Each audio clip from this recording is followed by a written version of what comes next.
Every single generation thinks they finally cracked the code on money. Not just tweaked it or made it a bit better, actually solved it.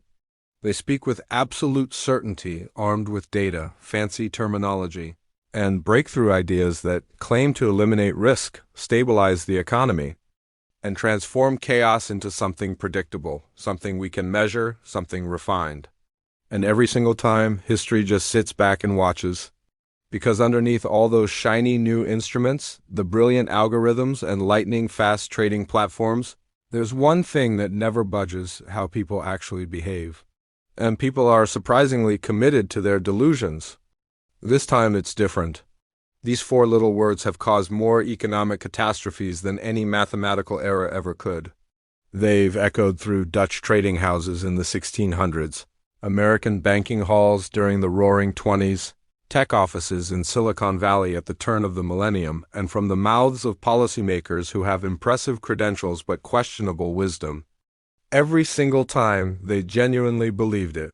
Every single time, the results were depressingly familiar. Welcome to the Financial Historian, where wealth, influence, and the past crash together, and things are never as straightforward as they appear. This isn't just about one market meltdown, one speculative frenzy, or one catastrophic error. It's about something more fundamental, something that lurks beneath the surface. The explanation for why identical economic fantasies keep coming back generation after generation, even as humanity gets wealthier, more educated, and more technologically brilliant. If markets operated on pure logic, economic history would be dull, straightforward, and easy to predict. But markets aren't mechanical systems. They're reflections. They show us terror, enthusiasm, hunger, rejection of reality, and optimism, usually all happening simultaneously. And when masses of people embrace the same soothing narrative, fantasy crystallizes into accepted truth. Zoom out and examine the broader sweep, not the specifics, the repeating cycle. Back in the 1630s, Dutch merchants persuaded themselves that flower bulbs had evolved beyond mere farming into a legitimate investment vehicle. Value disconnected from practical use, reasoning bent to justify prices, and anyone who raised doubts was dismissed as someone who simply couldn't grasp the opportunity. 300 years down the line, investors echoed identical arguments about radio company stocks in the 20s, then corporate conglomerates during the 60s, then internet companies throughout the 90s, then real estate in the mid-2000s, different eras, different investments, the exact same reasoning. What didn't change was the fantasy, just its appearance. Every age dresses up its optimism in whatever sounds most cutting edge at the time.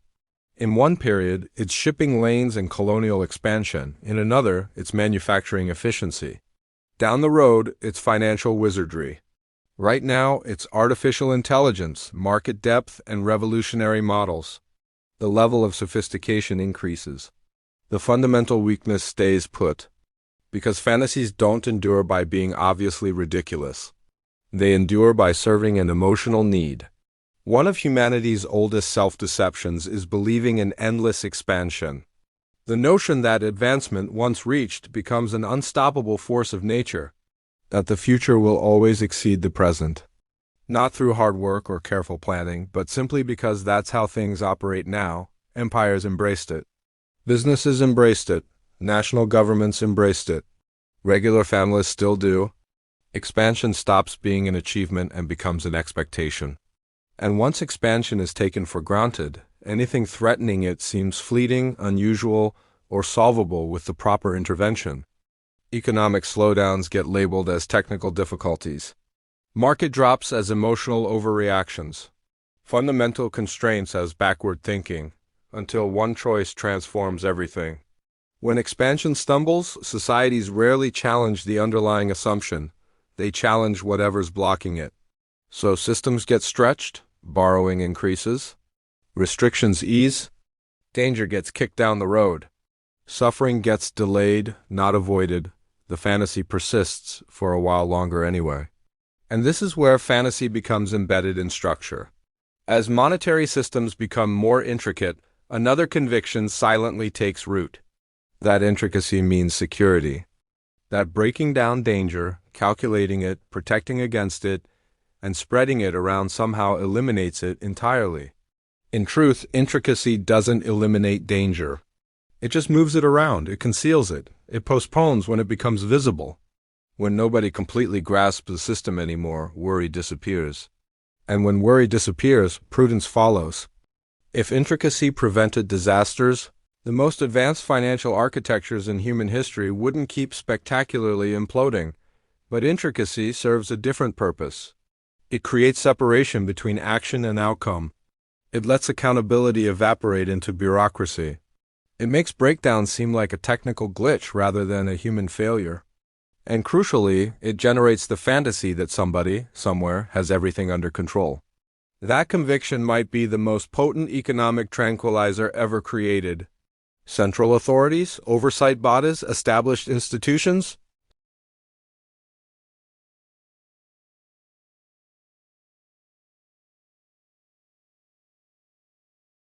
Not because it's necessarily accurate, but because this belief keeps everything functioning. Trust, after all, is its own form of value. Yet the historical record reveals that control is usually defensive, scattered.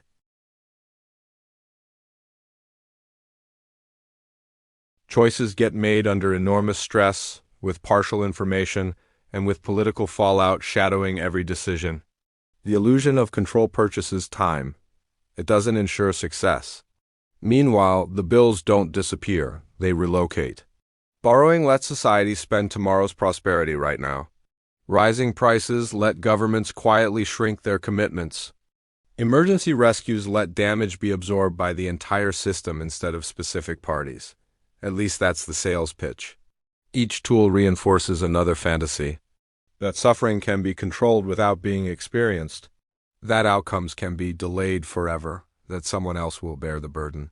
But history is absolutely ruthless about one reality. Bills always come due. And when they arrive, they're rarely distributed fairly. Some profit at the beginning, some get out at the right moment, some never bounce back. Entire age groups can make every correct decision and still inherit an economy weighed down by choices they never approved. That's not about morality. It's structural, born from fantasies that persist beyond their expiration date. The most treacherous point in any economic pattern isn't the breakdown. It's certainty. The point when people become convinced the system has transcended its own track record. That danger has been tamed. That caution is obsolete. That doubters just don't understand. History doesn't cycle because it enjoys it. It cycles because human psychology hasn't advanced as quickly as monetary systems. And in that disconnect between innovation and instinct, fantasies flourish. And the longer they go unquestioned, the more believable they get, until suddenly they're not. What makes these fantasies so stubborn isn't lack of knowledge. It's comfort with the familiar. By the time a system starts showing cracks, most people inside it haven't known anything different.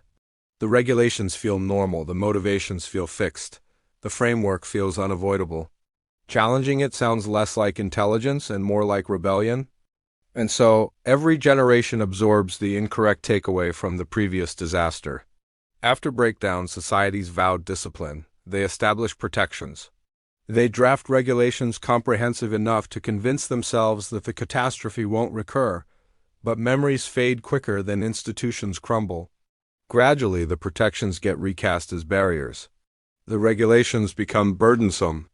The caution seems overdone. What was once safety slowly transforms into hindrance.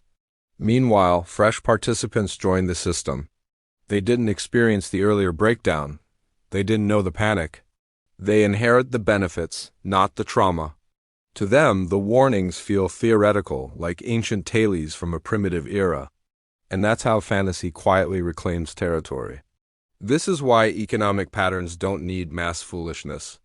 They need mass forgetfulness.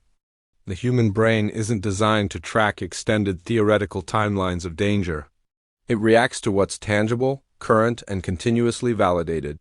When systems compensate certain actions long enough, those actions start feeling logical, even when they're precarious. Our contemporary world hasn't broken free from this pattern, it's intensified it. Data flows faster than ever before. Markets respond in microseconds. Money crosses international boundaries with a single keystroke. Yet decision-making still passes through the identical emotional filters that once guided traders examining cargo by flickering flame. The instruments are more refined, the impulses are unchanged. Short-term wins still get confused with validation. Rising numbers still get mistaken for genuine worth. Intricacy still gets treated as brilliance. And when something functions long enough, people quit questioning why it functions and start presuming it always will. That's the silent threat of advancement. It can numb skepticism. One of finance's most stubborn fantasies is believing that information itself shields us. That because we possess more statistics, more formulas, more historical records, we must be less exposed. But information doesn't automatically create wisdom. Frequently, it creates certainty. And certainty, unrestrained, can be equally destructive as ignorance. Economic systems don't crumble because everyone misreads them. They crumble because enough people read them just well enough to manipulate incentives, while presuming somebody else is handling the downside, the uncomfortable but straightforward truth. No system can transcend the psychology of those running it. Markets don't malfunction because predictions were incorrect. They malfunction because humans routinely overestimate their capacity to dictate results, underestimate extreme scenarios, and postpone responsibility when the price isn't instant. And when outcomes finally show up, they're typically characterized as outliers, outside disruptions, impossible to predict situations, anything except the consequence of trends that were obvious the entire time. This is where history stops being theoretical and becomes actionable, because the genuine insight isn't about forecasting the next meltdown. That impulse, the drive to predict collapse, is just another fantasy disguised as preparation. History works far better as a reflection than a fortune teller. What it demonstrates repeatedly is how effortlessly humans sacrifice lasting strength for immediate ease, how rapidly caution dissolves once stability feels routine, how structures created to handle danger slowly morph into structures engineered to delay it, and how those delays always carry a cost. Economic independence doesn't emerge from perfectly timing investments or beating cycles. It emerges from recognizing where fantasies exist and refusing to construct your entire existence within them. It emerges from understanding that systems follow incentives, not good intentions. That guidelines are restricted by political realities. That intricacy frequently masks weakness instead of removing it. Most critically, it emerges from modesty.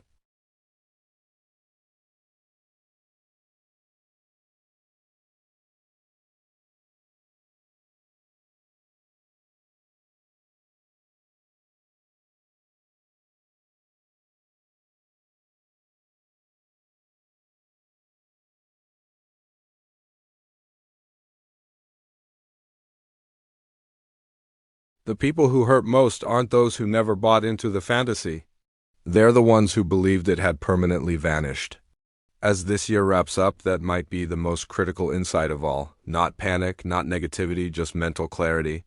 The recognition that advancement doesn't delete patterns. It camouflages them, and that history isn't in our rearview mirror. It's underneath our feet, silently influencing the foundation we're standing on. If this shifted your thinking, hit that subscribe button. History holds the solutions. I'll reveal where to find them.